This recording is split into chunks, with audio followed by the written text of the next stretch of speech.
Welcome to the Sartaj academy. तो आइए आज हम लोग घटना चक्र का सामान्य विज्ञान जो आने वाले एग्ज़ाम के लिए बहुत ही महत्वपूर्ण है, चाहे वो बीपीएससी द्वारा आयोजित शिक्षक भर्ती हो या बीपीएससी या फिर दरोगा, मैक्सिमम सवाल इसी पुस्तक से देखने को मिलता है। तो आइए हम लोग पहले फिजिक्स को देखते हैं और उसके बाद केमिस्ट्री देन बायोलॉजी को कंप्लीट किया जाएगा। तो आप सब जो है इस चैनल को सब्सक्राइब कर लीजिए ताकि डेली जो है अपडेट मिलता रहे। तो आइए हम लोग पहले स्टार्ट करते हैं भौतिक विज्ञान को, यानी फिजिक्स को देखते हैं। पहला चैप्टर है मात्रक यानी इकाई है। तो देखते हैं इकाई में क्या है। इकाई जो है यानी इकाई क्या है, देखते हैं कि किसी भी भौतिक राशि को मापने के लिए उस राशि के एक निश्चित यानी परिणाम को मानक मान लेते हैं तथा इस मानक को कोई नाम दे देते हैं। इसी को उस राशि का क्या कहा जाता है, मात्रक कहा जाता है, यानी यूनिट कहा जाता है। भौतिक राशि के मापन के लिए निम्नलिखित 4 पद्धतियाँ हैं, तो इसको भी याद रखिएगा। जो भौतिक राशि है उसको मापने के लिए 4 गो पद्धति है, 4 गो यूनिट है। उनमें से देख लेते हैं पहला कौन है। पहला जैसे हो जाएगा सीजीएस पद्धति होता है, सीजीएस यूनिट होता है। तो इसमें जो है इस पद्धति में लंबाई, द्रव्यमान तथा जो है समय के मात्रक यानी जो है सेंटीमीटर, लंबाई को सेंटीमीटर में और द्रव्यमान जो है इसको ग्राम में और समय जो है इसको सेकेंड में जो है मापते हैं। इसलिए जो इसे सेंटीमीटर, ग्राम, सेकेंड या सीजीएस पद्धति कहते हैं। इसे जो फ्रेंच या मेट्रिक जो है पद्धति भी कहा जाता है। तो क्वेश्चन ऐसे बनता है कि बताइए जो है किस पद्धति को फ्रेंच या मेट्रिक पद्धति भी कहा जाता है। तो हो जाएगा सीजीएस पद्धति को कहा जाता है। सीजीएस बोले तो सेंटीमीटर, ग्राम, सेकेंड को हम लोग सीजीएस कहते हैं। अगला दिया हुआ नोट में कि यांत्रिकी में आने वाले सभी भौतिक राशियों को लंबाई, द्रव्यमान और समय के मात्रक में व्यक्त किया जाता है।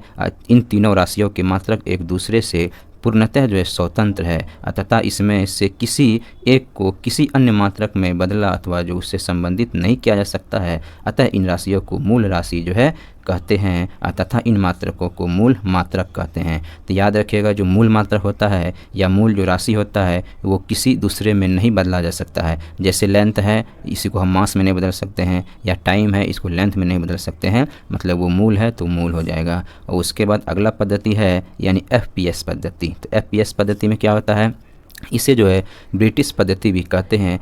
इस पद्धति में लंबाई, द्रव्यमान, समय के मात्रक क्रमशः फुट, पाउंड और सेकेंड होते हैं। तो याद रखें F4 कहेगा तो F से हो जाएगा फुट हो जाएगा, P से हो जाएगा पाउंड हो जाएगा, S से हो जाएगा सेकेंड हो जाएगा, इसलिए इसका नाम पड़ा है फुट, पाउंड, सेकेंड हो जाएगा। इसको ब्रिटिश पद्धति भी कहा जाता है। अगला है MKS पद्धति। MKS पद्धति हो जाएगा, इस पद्धति में लंबाई, द्रव्यमान और जो है समय के मात्रक जो है मीटर, किलोग्राम तथा सेकेंड में होता है। तो M से हो जाएगा मीटर हो जाएगा, K से हो जाएगा किलोमीटर हो जाएगा, S से हो जाएगा सेकेंड होते हैं। तो इसीलिए इसको हम लोग MKS पद्धति कहा जाता है। उसके बाद है SI यूनिट, जो सबसे बहुत महत्वपूर्ण है।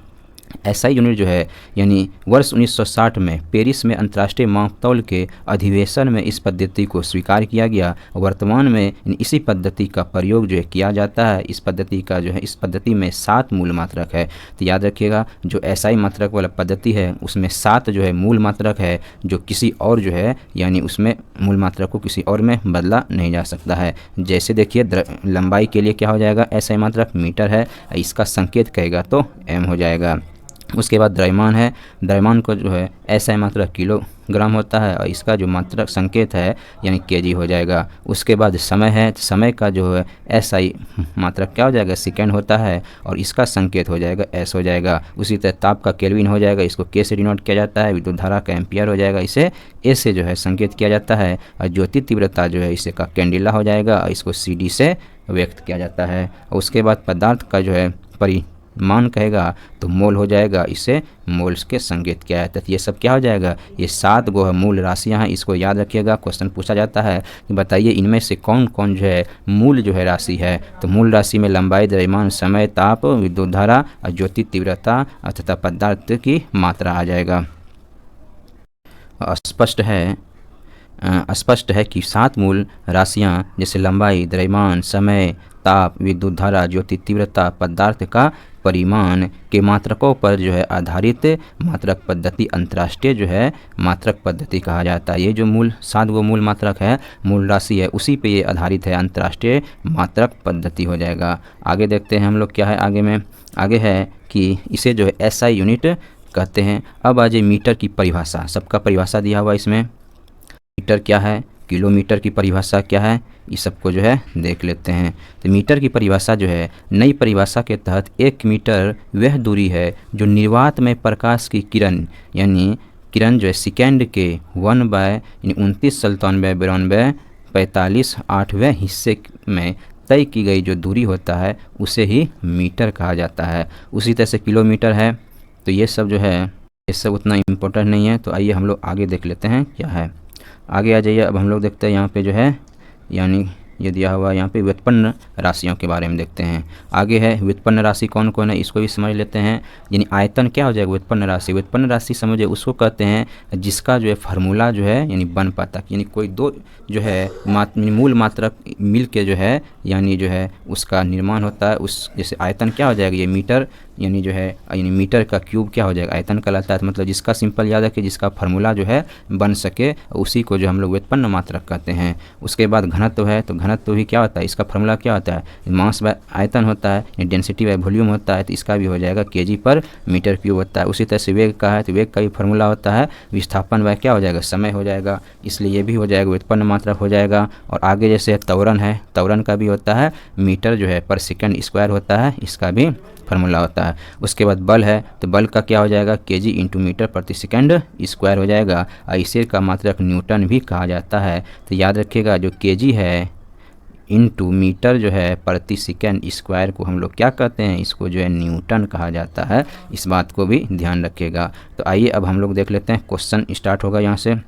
और आगे है कार्य है, तो कार्य के बारे में भी देख लेते हैं। कार्य जो है इसका होता है यानी बल इंटू विस्थापन को हम लोग क्या कहते हैं, कार्य कहते हैं। तो न्यूटन मीटर, और इस बात को भी याद रखिए न्यूटन मीटर को भी जूल कहा जाता है। न्यूटन मीटर को क्या कहा जाता है, जूल कहा जाता है। उसी तरह शक्ति है, शक्ति का जो है यानी फार्मूला होता है कार्य बाय समय हो जाएगा।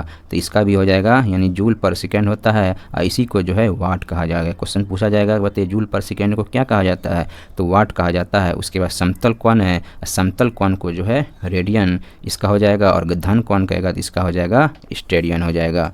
आगे देख लेते हैं। आगे दिया हुआ है मोल की परिभाषा दिया हुआ है, तो देख लेते हैं मोल की परिभाषा क्या है। मोल जो है, एक मोल किसी पदार्थ की वह मात्रा है जिसमें उस पदार्थ के अवयवों की संख्या यानी C12 यानी कार्बन 12 के 0.012 ग्राम के परमाणुओं की संख्या के बराबर हो। और मई 2019 से अंगीकृत नई परिभाषा के तहत मोल को जो एवोगाड्रो नियतांक द्वारा परिभाषित किया गया है। तो इसी को याद रखिएगा कि जो नई परिभाषा दिया गया है मोल का, इसमें जो है जो एवोगाड्रो जो नियतांक है उसी के अनुसार जो है इसका परिभाषा दिया गया है, किसका, मोल का परिभाषा दिया गया है। आगे है व्युत्पन्न मात्रक के बारे में। तो व्युत्पन्न मात्रक को जो है लंबाई, द्रव्यमान, समय, विद्युत धारा, ताप, ज्योति तीव्रता तथा जो पदार्थ के परिमाण के अतिरिक्त अन्य सभी जो भौतिक राशियों के मात्रक एक अथवा अधिक मूल मात्रकों पर उपयुक्त घातें लगाकर प्राप्त जो है किए जाते हैं। इसी को जो है व्युत्पन्न मात्रक कहा जाता है। सिंपल बात वही है जिसका जो है फार्मूला जो है हम लोग बना पाते हैं। जैसे क्या है, बल है, तो बल का फार्मूला क्या होता है, F बराबर होता है ma।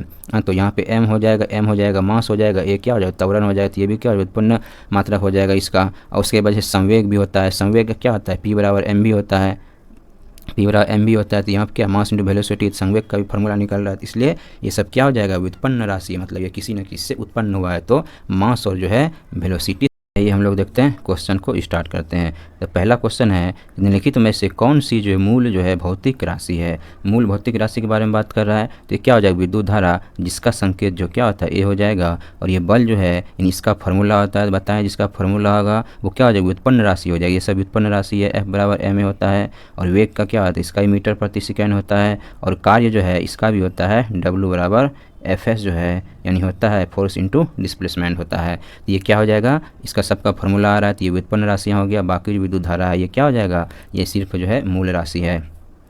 तो डिस्कशन में देख लेते हैं क्या है।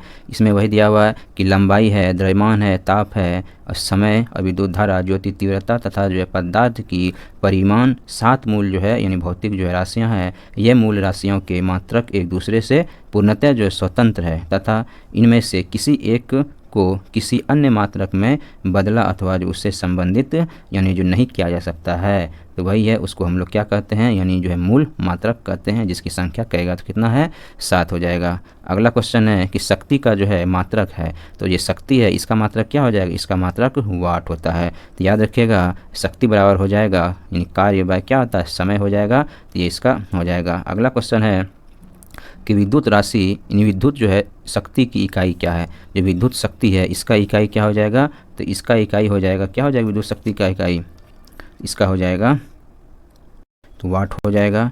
तो वाट कहाँ पे, तो ये हो जाएगा वाट हो जाएगा, विद्युत शक्ति का क्या हो जाएगा वाट हो जाएगा। अगला क्वेश्चन देख लेते हैं। आगे है बल का मात्रक, तो बल का मात्रक क्या होता है जानवे करते हैं न्यूटन हो जाएगा यानी F बराबर जो है ma होता है। उसके बाद एक कार्य का मात्रक कहेगा, तो कार्य का मात्रक क्या हो जाएगा, इसका हो जाएगा जूल हो जाएगा। और उसी तरह से अगला क्वेश्चन है कि आवृत्ति को जो है यानी मापा जाता है, आवृत्ति को मापा जाता है किसमें, तो इसको हर्ज में मापा जाता है। तो याद रखिएगा आवृत्ति का ऐसा मात्रक जो हर्ज होता है, एक सामान्य मनुष्य यानी 20 हर्ज से 20,000 आवृत्ति की ध्वनि जो है सुन सकता है, इसको कहते हैं श्रव्य आवृत्ति। जिसको मानव जो है सुन सकता है उसको श्रव्य आवृत्ति करते हैं। और इसका रेंज होता है 20 से लेकर जो है 20,000 के बीच ही जो है मनुष्य क्या कर सकता है, उसकी ध्वनि को सुन सकता है, इतना अंधेरे वाली ध्वनि को सुन सकता है। आगे है हर्ज में क्या मापा जाता है, तो हर्ज में मापा जाता है आवृत्ति को मापा जाता है। याद रखिए इसका डिस्कशन ऊपर वाला क्वेश्चन में है। अगला क्वेश्चन है चाल की जो है विद्युत प्रतिरोधकता का इकाई पूछ रहा है, तो क्या हो जाएगा, तो इसका जो इकाई होता है प्रतिरोधकता का ओम मीटर होता है। इसका हो जाएगा कितना होता है, इसका जो है ओम जो है मीटर होता है। तो किसी ऑप्शन में ओम मीटर नहीं है, तो ये हो जाएगा इसका स्टार लगा हुआ यहाँ पे। तो याद रखिएगा इसका जो प्रतिरोधकता का जो मात्रक होता है यानी ये ओम का चिन्ह है और ये मीटर हो जाएगा, तो ओम मीटर जो है इसका होता है। तो आइए देख लेते हैं डिस्कशन में क्या दिया हुआ है।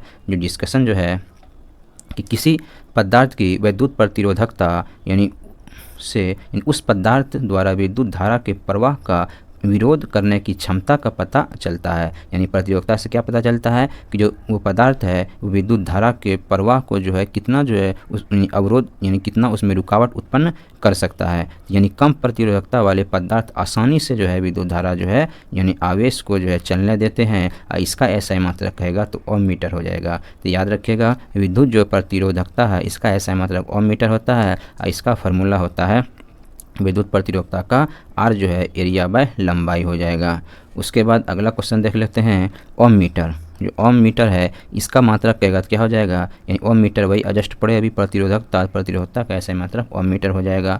अगला क्वेश्चन है यानी प्रकाश जो है वर्ष इकाई है, तो प्रकाश वर्ष किसका इकाई हो जाएगा, ये जो है दूरी का इकाई होता है। इसको भी याद रखिएगा कि प्रकाश वर्ष एक वर्ष में तय की गई दूरी को एक प्रकाश वर्ष यानी कहते हैं। 1 प्रकाश वर्ष बराबर 1 प्रकाश वर्ष बराबर 9.46 इंटू 10 पर पावर जो है 15 मीटर है। वही अगर किलोमीटर में कहेगा तो 9.46 इंटू 10 पर पावर जो है 12 जो है किलोमीटर हो जाएगा। इसको भी याद रखिए। अगला है प्रकाश वर्ष मात्रक है जस्ट पड़े ऊपर में, ये दूरी का हो जाएगा। अगला क्वेश्चन है प्रकाश वर्ष होता है, ये हो जाएगा यानी प्रकाश वर्ष एक वर्ष में तय की गई जो दूरी होता है, चला गया दूरी तो वही क्या हो जाएगा, उसी को प्रकाश वर्ष कहा जाता है। अगला क्वेश्चन है क्वेश्चन नंबर 13 कि प्रकाश वर्ष यानी निम्नलिखित की इकाई है। प्रकाश वर्ष किसकी इकाई है, तो ये हो जाएगा दूरी की जो इकाई हो जाएगा कौन, प्रकाश वर्ष हो जाएगा। अगला क्वेश्चन है प्रकाश जो है वर्ष जो है मात्रक है, तो सेम क्वेश्चन रिपीट है, ये दूरी का हो जाएगा। अगला क्वेश्चन है प्रकाश वर्ष है तो वही हो जाएगा यानी वह दूरी जो प्रकाश एक वर्ष में तय किया गया हो, तो वही हो जाएगा प्रकाश वर्ष हो जाएगा। अगला क्वेश्चन है खगोलीय दूरियाँ प्रकाश वर्ष में मापे जाने का कारण जो है निम्नलिखित में से कौन सा है? जो खगोलीय दूरियां हैं प्रकाश वर्ष में मापा जाता है, इसका जो है क्या कारण है? प्रकाश वर्ष में ही मापा जाता है। तो इसका कारण है प्रकाश की गति जो है, स्पीड जो है सदैव एक समान होता है, इसीलिए जो है प्रकाश वर्ष में ही मापा जाता है। क्योंकि प्रकाश की चाल जो होता है वो सदैव जो है एक समान होता है, इसलिए जो है मापा जाता है। अगला इसका देख लेते हैं डिस्कशन में क्या है कि खगोलीय जो दूरियां हैं, विशेष रूप से ग्रहों के बीच की दूरियां, तारों के बीच की दूरियां इतनी विशाल होते हैं कि उन्हें जो मील एवं किलोमीटर में व्यक्त करना अधिक जो है दुष्कर्म यानी कार्य हो सकता है। अतः जो है उन्हें AU मतलब जो है एस्ट्रोनॉमिकल जो यूनिट, प्रकाश वर्ष, पारसेक इत्यादि में मापा जा सकता है। और पूरे ब्रह्मांड में प्रकाश की गति स्थिर यानी कांस्टेंट होते हैं और यह जो है उच्च परिशुद्धता के लिए जो है जानी जाती है। इसी कारण जो खगोलीय दूरियों में प्रकाश वर्ष में मापा जाता है। मतलब कहने का मतलब यह है कि प्रकाश की जो चाल होता है वो कांस्टेंट होता है, चाहे कितनों भी दूर क्यों ना हो, किसी भी मंडल में हो, वो क्या हो जाएगा, प्रकाश की चाल कांस्टेंट होता है। इसीलिए जो है खगोलियों के बीच की दूरी जो है मापने में प्रकाश वर्ष का प्रयोग किया जाता है। अगला क्वेश्चन है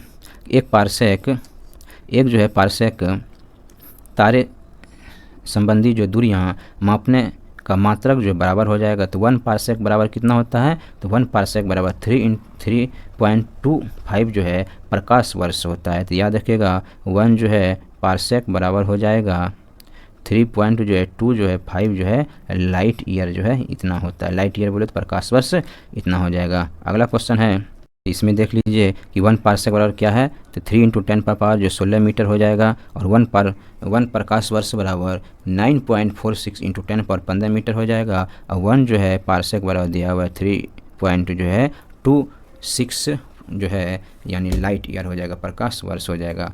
आगे है पारसेक जो मात्रक है, तो पारसेक मात्रक किसका हो जाएगा? ये दूरी का मात्रक हो जाएगा।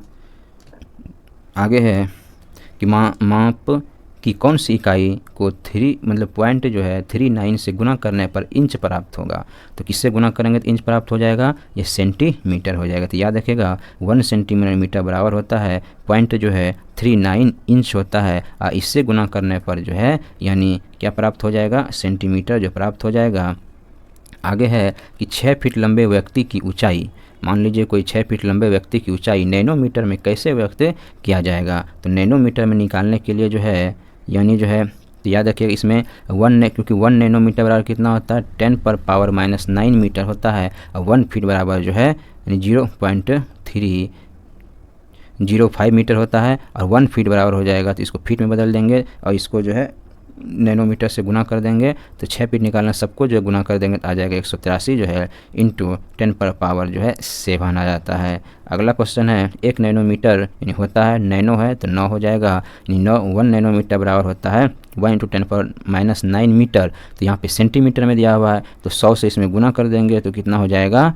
10 पर पावर जो है -7 हो जाएगा। तो याद रखिएगा। आगे है अगला क्वेश्चन है कि 1 नैनोमीटर बराबर होता है, तो रिपीट है कि 1 नैनोमीटर बराबर होता है तो हो जाएगा 10 पर पावर जो है माइनस यानी कितना माइनस जो है 9 हो जाएगा। वही सेंटीमीटर में निकालना लग रहा था तो यहाँ 100 से जो है गुना कर देते तो कितना हो जाता 10 पर पावर जो है माइनस जो है 7 हो जाएगा, वो सेंटीमीटर में निकल जाएगा। तो वही नीचे में डिस्कशन में वही है। अगला क्वेश्चन है एम्पियर जो है मापने की इकाई है। तो एम्पियर जो मापने की इकाई किसका हो जाएगा? ये विद्युत धारा जो इससे मापा जाता है एम्पियर से, जिसका सिंबल ए होता है। देखिए इसमें एम्पियर जो है विद्युत धारा मापने की इकाई है। यदि जो है किसी चालक तार में 1 एम्पियर की धारा प्रवाहित हो जाती है तो यानी इसका जो अर्थ है कि उस यानी तार में प्रति सेकेंड 6.25 × 10⁻18 जो इलेक्ट्रॉन एक सिरे से प्रवाहित जो है होते हैं तथा इन्हें जो इलेक्ट्रॉन प्रति सेकेंड यानी दूसरे सिरे से बाहर जो है निकल जाता है। तो याद रखिएगा यानी इलेक्ट्रॉन जो प्रवाहित हो रहा है तो मतलब जो प्रति सेकेंड 6.25 × 10⁻18 इलेक्ट्रॉन जो एक सिरे से बाहर निकल रहा है। अगला है कि मेगावाट बिजली के मापने की इकाई क्या है? मेगावाट जो बिजली की मापने की इकाई हो जाएगा यानी इसको मापा जाता है, उत्पादित की जाती है यानी उत्पादन मतलब जितना होता है उसी के अनुसार जो है यानी मेगाबाइट बिजली मापा जाता है उत्पादन के हिसाब से। तो वही है इसमें कि मेगावाट जो है बिजली के मापने की इकाई है जो विद्युत उत्पादन केंद्र में उत्पन्न की जाती है। यानी 1 मेगावाट जो है 10⁻⁶ यानी मिलियन वाट के बराबर हो जाएगा। उसके बाद फिर इकाई दिया हुआ, इसमें मिलान करना है, तो मिलान कीजिए, इसमें त्वरण है तो त्वरण का ऐसे मात्रक क्या होता है, मीटर प्रति सेकंड स्क्वायर हो जाएगा। बल है तो बल का क्या होता है, न्यूटन हो जाएगा ऐसे मात्रक। कार्य है, कार्य क्या होता है, जूल हो जाएगा। और आवेग जो है इसका जो है न्यूटन जो है सेकंड हो जाएगा। तो ये इसका इकाई था। अगला क्वेश्चन देख लेते हैं कि निम्नलिखित जो एसआई यूनिट में कौन सी जो है सही जो सम्मिलित नहीं है। तो कौन सा जो एसआई यूनिट में सही सम्मिलित नहीं है, देखिए कार्य का ऐसा मात्रक जूल होता है, बिल्कुल सही है। बल का ऐसा मात्रक न्यूटन होता है, ये भी सही है। और जो द्रव्यमान जो है इसका ऐसा मात्रक किलोग्राम होता है, तो ये भी सही है। लेकिन जो दाब है इसका ऐसा मात्रक डाइन नहीं होता है, क्या होता है, पास्कल होता है। तो याद रखिएगा इसका क्या हो जाएगा, पास्कल होता है। यानी दाब का ऐसा मात्रक कहेगा तो पास्कल हो जाएगा, तो यहाँ पे है। और सीजीएस प्रणाली में कहेगा तो डाइन हो जाएगा। ये डाइन जो है ये इसका सीजीएस जो है यानी सीजीएस यानी यूनिट हो जाएगा। सीजीएस यूनिट बोले तो सेंटीग्राम जो सेकेंड होता है उसी में हो जाएगा। अगला क्वेश्चन देख लीजिए, क्वेश्चन नंबर 27 में क्या है, निम्नलिखित में से किस राशि का मात्रक नहीं है। तो किस राशि का मात्रक इसमें नहीं है, देख लीजिए। इसका जो है यानी प्रतिबल का क्या होता है, फोर्स बाय जो है एरिया होता है, इसका प्रतिबल का फार्मूला होता है। उसके बाद ये बल का कहेगा तो बल का जानवे करते हैं, F बराबर जो है ma होता है, तो इसका भी जो है राशि हो जाएगा। और दाब का क्या होता है, इसका भी फोर्स बाय एरिया हो जाएगा, इसका भी होता है। और उसके बाद है विकृति कहेगा तो इसका होता है स्ट्रेस बाय स्ट्रेन होता है, तो इसका लंबाई और लंबाई होता है, लंबाई में चेन होता है, तो इसका जो डायमेंशन लेस हो जाता है। तो विकृति में जो है कोई जो है यानी मात्रक इसका नहीं होता है। अगला क्वेश्चन देख लीजिए, आगे फिर मिलान करना है। वाट जो है इसका मात्रक हो जाएगा, वाट जो है वाट से मात्रक इसका ये शक्ति का हो जाएगा, ऐसे मात्रक वाट हो जाएगा। और जो कैलोरी जो है ये कैलोरी से क्या हो जाएगा, ये उष्मा का हो जाएगा, कैलोरी से क्या हो जाएगा, उष्मा हो जाएगा। और नौ संचालन जो है यानी नॉट जो है इससे क्या हो जाता है, नॉट से जो है समुद्र यानी जो है समुद्री जहाज़ की जो है गति मापा जाता है इससे। और नॉटिकल जो मील है इन नौ संचालन की जो है दूरी मापा जाता है इससे, तो याद रखिएगा। अगला क्वेश्चन है कि इसमें वही दिया हुआ डिस्कशन में, आगे देख लेते हैं क्वेश्चन क्या है कि फिर मिलान करना है। मिलान करना है, जूल है, जूल का मतलब क्या होता है, तो जूल का क्या हो जाएगा यानी कार्य हो जाएगा, ठीक है। और उसके एम्पियर कहेगा तो इसका धारा हो जाएगा। और वाट का क्या हो जाएगा, वाट का हो जाएगा। और वोल्ट का जो है विभवांतर हो जाता है। और उसके बाद कैलोरी का जो उष्मा हो जाएगा, तो बचा कौन, सामर्थ्य मतलब शक्ति, इसको वाट का ये हो जाएगा। उसके बाद आगे देख लेते हैं क्वेश्चन, आगे है नॉट जो है, नॉट से क्या मापा जाता है, समुद्री जहाज़ की चाल मापा जाती है, बिल्कुल सही है। कौन कारक सम्मिलित नहीं है, तो यहाँ पे चाल मापा जाता है नॉट से। और नॉटिकल जो मील हो जाएगा इससे जो क्या मापा जाता है, इससे यानी जो है नौ संचालन में प्रयुक्त जो दूरी की इकाई होती है, दूरी मापा जाता है नॉटिकल मील से। और एंगस्ट्रम जो है इससे जो है प्रकाश के तरंगदैर्घ्य की इकाई ये होता है एंगस्ट्रम। और प्रकाश वर्ष हो जाए, समय मापन की इकाई नहीं होता है, ये क्या हो जाएगा, ये दूरी जो है मापन का क्या हो जाता है, ये इकाई होता है, ये दूरी का होता है, ठीक है। उसके बाद अगला है एंगस्ट्रम। एंगस्ट्रम जो इकाई है, तो एंगस्ट्रम किसका इकाई हो जाएगा, ये तरंगदैर्घ्य का जो इकाई हो जाएगा। तो याद रखिएगा 1 जो एंगस्ट्रम होता है यानी 10 पर पावर जो माइनस जो है 10 मीटर के बराबर ये हो जाएगा। अगला क्वेश्चन देख लेते हैं, एक हॉर्स पावर में कितने वाट होते हैं। हॉर्स पावर में बोलेगा तो 746 जो है वाट हो जाएगा। आगे है कि किसी कर्ता द्वारा कार्य करने की दर यानी उसकी जो है शक्ति या सामर्थ्य यानी पावर कहते हैं। तो याद रखिएगा कार्य करने की दर को हम लोग क्या कहते हैं, यानी शक्ति कहते हैं। शक्ति का मात्रा जूल जो है पर सेकेंड होता है, जिसे वाट कहते हैं। और 1 वाट बराबर क्या हो जाएगा, 1 जूल पर सेकेंड होता है। और अश्व शक्ति कहेगा तो 746 वाट होता है, जो क्वेश्चन में पूछा गया था। अगला क्वेश्चन देखिए, इसमें फिर इकाई दिया हुआ है, मिलान करना है। तो उच्च वेग, तो उच्च वेग का मापा जाता है किसमें, ये मैक में मापा जाता है। तो याद रखिएगा उच्च वेग को मैक में मापा जाता है। तरंगदैर्घ्य जो है इसका जो है विमात्रक एंगस्ट्रम हो जाएगा। और दाब जो है इसका क्या होता है, पास्कल होता है। और कार्य जूल का जो है मतलब ऊर्जा का जूल हो जाएगा। तो सब क्या हो जाएगा, यही हो जाएगा। आगे है अगला क्वेश्चन है कि जूल जो है यानी ऊर्जा, जूल जो है ऊर्जा से यानी उसी तरह संबंध है जैसे पास्कल का। तो जूल का यानी ऊर्जा का ऐसा मतलब क्या होता है, ये जूल होता है। तो ये पास्कल किसका हो जाएगा, यानी दाब का ऐसा मतलब क्या होता है, दाब का क्या हो जाएगा, पास्कल हो जाएगा। तो यही हो जाएगा आंसर। अगला क्वेश्चन है कि 1 माइक्रोन बराबर है, तो माइक्रोन बराबर कितना हो जाएगा, तो 1 माइक्रोन बराबर हो जाएगा 1/10 यानी 1000 मिली जो है मीटर हो जाएगा। तो देख लेते हैं कैसा ये हो जाएगा मिलीमीटर जो है कि याद रखिएगा हम लोग जानते हैं कि 1 जो है माइक्रोन बराबर होता है, कितना होता है 10⁻⁻ जो है 6 जो है मीटर होता है। ठीक है, तो इसको जो है यानी मिलीमीटर जो है बदलने के लिए जो है इसको क्या करेंगे 1000 से जो है इसमें गुना करना रहता है, और उसके बाद जो बचेगा तो वही ना बचेगा 1/10, ये इतना हो जाएगा 1/1000, ये हो जाएगा क्या हो जाएगा, ये मिली लीटर हो जाएगा। उसके बाद आगे देख लेते हैं क्वेश्चन नंबर 36 में क्या है कि 1 माइक्रोन जो है यानी लंबाई प्रदर्शित करता है। तो 1 माइक्रोन लंबाई प्रदर्शित करेगा कितना, जस्ट अभी यानी जो है यहाँ पे सेंटीमीटर में दिया हुआ है, तो ये हो जाएगा, याद रखिएगा इसमें कि 1 माइक्रोन बराबर होता है 10⁻⁻6 मीटर होता है, हम लोग जानते हैं। ठीक है, इसको क्या कर रहे हैं सेंटीमीटर में बदलेंगे, तो सेंटीमीटर में बदलने क्या करते हैं मीटर को 100 से गुना करते हैं, तो 100 से गुना करेंगे 10⁻⁻ जो है 4 आ जाएगा, तो यही तो क्या हो जाएगा, यही तो सेंटीमीटर है, ये हो जाएगा। अगला क्वेश्चन देख लेते हैं 37 नंबर क्वेश्चन में कि फिर दिया हुआ इसमें कौन सा सुमेलित नहीं है, तो सुमेलित कौन सा नहीं है देख लीजिए। इसमें डेसिबल जो है ध्वनि की प्रबलता की इकाई होता है, तो ये बिल्कुल सही है। ध्वनि का मात्रा क्या होता है डेसिबल में मापा जाता है, और अश्व शक्ति का क्या होता है, यानी इसका हो जाएगा शक्ति की इकाई हो जाएगा अश्व शक्ति। और समुद्र मील से क्या होता है नौ संचालन द्वारा तय की गई जो दूरी होता है इसको मापा जाता है, उसकी इकाई होता है। और सेल्सियस जो है ये ऊष्मा का नाम होकर किसका होता है, ये ताप का हो जाएगा, ताप का मात्रा हो जाता है सेल्सियस। तो वही डिस्कशन में वही दिया हुआ इसमें। उसके बाद अगला क्वेश्चन देख लेते हैं, निम्नलिखित में से कौन सी जो है एक ऊष्मा की जो इकाई नहीं है। फिर आ गया ऊष्मा की इकाई से इकाई कौन नहीं है, ये वाट जो है किसका होता है, इस शक्ति का जो मात्रक वाट होता है। कैलोरी का तो जूल हो जाएगा, तो वही हो जाएगा ऊष्मा का हो जाएगा कैलोरी। ये किलो कैलोरी भी ऊष्मा का हो जाएगा, और किलो जूल भी, ये सब किसका हो जाएगा, ये सब जो है यानी ऊष्मा का ही यानी होता है। बाकी वाट का जो है शक्ति का ये वाट हो जाएगा।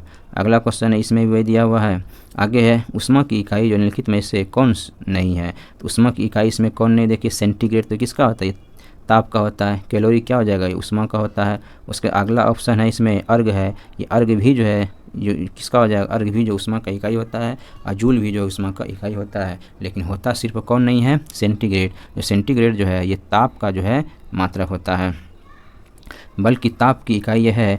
कैलोरी जूल एवं अर्घ जो है ऊष्मा की इकाई है, और ऊष्मा जो है ऊर्जा का एक जो है रूप है। और जब ऊर्जा एक पिंड से दूसरे पिंड में तापांतर के कारण स्थानांतरित होती है, तब जो है स्थानांतरित होने वाली ऊर्जा ऊष्मा जो है कहलाती है। अगला क्वेश्चन है 1 किलोमीटर दूरी का तात्पर्य है, तो 1 किलोमीटर दूरी से तात्पर्य क्या हो जाएगा, 1000 मीटर हो जाएगा। अगला क्वेश्चन है कि 1 जो है पिको बराबर हो जाएगा, तो 1 जो है यानी पिको ग्राम बराबर होता है कितना, तो 10⁻⁻ जो है 12 ग्राम हो जाएगा, इतना पिको के बराबर हो जाएगा। तो याद रखिएगा इसमें कि 1 पिकोग्राम जो होता है 10⁻⁻12 होता है, और 1 मिलीग्राम तो जानबे करते हैं 10⁻³ हो जाएगा। 1 नैनोमीटर और 10⁻9 हो जाता है। 1 माइक्रोग्राम कहेगा तो 10⁻⁻ जो 6 ग्राम हो जाएगा, और फेम्टो में कहेगा तो ये 15 हो जाएगा। आगे जो है देखेंगे अभी इस सब के बारे में। आगे पास्कल इकाई, तो पास्कल देखिए किसका मात्रा होता है, ये दाब का ऐसा मतलब क्या हो जाएगा, पास्कल होता है। तो याद रखिएगा किसी सतह की इकाई क्षेत्र पर लगने वाले बल को जो है दाब कहते हैं। कोई सतह है उस पर इकाई क्षेत्र में जो बल लगता है उसे ही जो है दाब कहा जाता है। और दाब एक जो है अदिश राशि है, इसके बारे में पढ़ेंगे आगे सदिश राशि अदिश राशि के बारे में। तो दाब क्या है, ये अदिश राशि है। और दाब का जो मात्रक जो है न्यूटन पर मीटर स्क्वायर होता है। ऐसे जो जिसे पास्कल कहते हैं, 1 पास्कल बराबर याद रखिएगा 1 न्यूटन पर मीटर स्क्वायर हो जाएगा। अगला क्वेश्चन है इकाई की जो है दाब की इकाई क्या है। दाब की इकाई कहेगा तो क्या हो जाएगा, यानी न्यूटन पर मीटर स्क्वायर। तो न्यूटन पर मीटर स्क्वायर कहाँ पे, यहीं पे है, न्यूटन वर्ग मीटर स्क्वायर है, तो ये हो जाएगा। अगला क्वेश्चन है दाब का जो मात्रक है, तो दाब का मात्रक क्या होता है, यानी फोर्स बाय एरिया होता है। तो फोर्स का न्यूटन हो जाएगा, एरिया का मीटर जो है स्क्वायर होता है। तो किसी ऑप्शन में है न्यूटन मीटर स्क्वायर, तो किसी ऑप्शन में जो है न्यूटन मीटर स्क्वायर नहीं है, तो इसका हो जाएगा ई नंबर हो जाएगा। इनमें से जो है कोई नहीं, या इनमें से एक से अधिक हो जाएगा। देखिए किलो जो है यानी बल ग्राम, तो इस न्यूटन को निकालेंगे। न्यूटन क्या होता है, फॉर्मूला F बराबर m होता है। इसका जो है यानी केजी जो है पर केजी मीटर प्रति सेकेंड स्क्वायर हो जाएगा इसका, तो वही यहाँ पे है। तो दाब की जो है एक यानी किलोग्राम जो है बल पर वर्ग सेंटीमीटर स्क्वायर, जिसे प्राय जो है किलोग्राम वर्ग सेंटीमीटर से निरूपित किया जाता है। और दाब की एक जो है यानी अप्रचलित इकाई है। और SI प्रणाली अंग नहीं है। दाब का जो कि वर्तमान में प्रचलित इकाई के न्यूटन पर यानी जो है मीटर स्क्वायर हो जाएगा।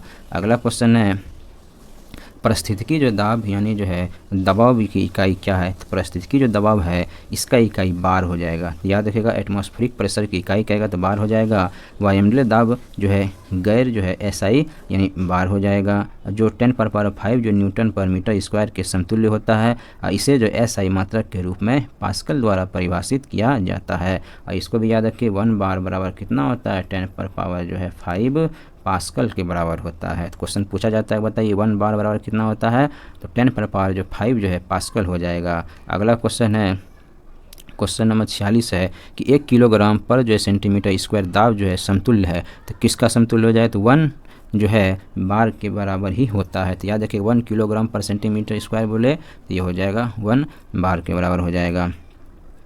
आगे है निम्नलिखित में से जो है कौन सी यानी जो अदिश राशि है। तो अदिश राशि के बारे में देख लेते हैं। ये जो दाब है ये अदिश राशि होता है, बाकी जो बल है ये सदिश राशि होता है, और वेग भी सदिश राशि होता है, और त्वरण भी सदिश राशि होता है, लेकिन दाब जो है ये अदिश राशि होता है।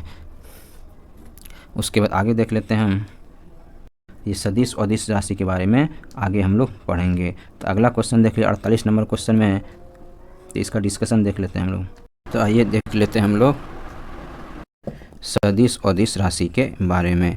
जो वे राशियाँ जिनको व्युत्पन्न व्यक्त करने के लिए दिशा और परिमाण दोनों की आवश्यकता होती है उसे सदिश राशि कहा जाता है। उदाहरण के लिए बल हो जाएगा सदिश राशि, वेग हो जाएगा, विस्थापन हो जाएगा, त्वरण हो जाएगा, संवेग हो जाएगा, ये सब क्या हो जाएगा ये सब सदिश राशि है। इसमें से याद रखिएगा वेग आवेग संवेग, तो वेग से रिलेटेड जितना भी हो जाएगा वो सब क्या हो जाएगा वो सब सदिश राशि हो जाएगा। और जिन राशियों को व्युत्पन्न करने के लिए केवल जो है परिमाण की आवश्यकता होती है लेकिन दिशा की कोई आवश्यकता नहीं होती है उसे क्या कहते हैं उसे यानी अदिश राशि कहते हैं। जैसे आयतन है, दाब है, चाल है, दूरी है, ये सब क्या हो जाएगा ये सब जो है अदिश राशि हो जाएगा। इसमें जो है दिशा बिल्कुल नहीं है, इसीलिए क्या हो जाएगी ये सब अदिश राशि हो जाएगा। अगला क्वेश्चन है क्वेश्चन नंबर 48 है कि विद्युत विभव के संदर्भ में निम्नलिखित कथनों में से कौन सा जो है यानी से सही है। देखिए विद्युत विभव के संदर्भ में, तो विद्युत विभव के संदर्भ में क्या हो जाएगा यह एक अदिश राशि है। तो विद्युत विभव क्या एक अदिश राशि है तो बिल्कुल जो है ये हो जाएगा सही हो जाएगा। बाकी जो है यह एक सदिश राशि नहीं है, विद्युत हो जाएगा अदिश राशि है। इसका डिस्कशन में क्या दिया हुआ है कि किसी बिंदु पर विद्युत विभव को प्रायः एक धन आवेश को यानी अंत से उस बिंदु तक ले जाने के लिए जो है कार्य के रूप में जो परिभाषित किया जाता है। विद्युत विभव का ऐसा मात्रक कहेगा तो जूल जो है पर कूलम हो जाएगा। विद्युत विभव एक यानी अदिश राशि है, जबकि विद्युत क्षेत्र कहेगा तो ये सदिश राशि है। इसमें याद रखिए जो विद्युत क्षेत्र होता है क्षेत्रफल होता है वो सदिश राशि है, लेकिन विद्युत जो विभव है ये अदिश राशि है। इसको याद रखिएगा, इसमें बहुत कन्फ्यूजन होता है यानी विद्युत क्षेत्र में और विद्युत जो है विभव में। विद्युत विभव क्या हो जाएगा विद्युत विभव हो जाएगा ये हो जाएगा अदिश राशि हो जाएगा, और विद्युत जो क्षेत्र है ये क्या हो जाएगा सदिश राशि हो जाएगा। अगला क्वेश्चन देख लेते हैं तेल का जो है यानी बैरल, जो तेल का जो बैरल जो आता है निम्नलिखित में से लगभग कितना लीटर इसमें होता है। जो बैरल में हो जाएगा 159 लीटर होता है। तो याद रखिएगा 1 बैरल बराबर जो है 159 जो है लीटर हो जाएगा।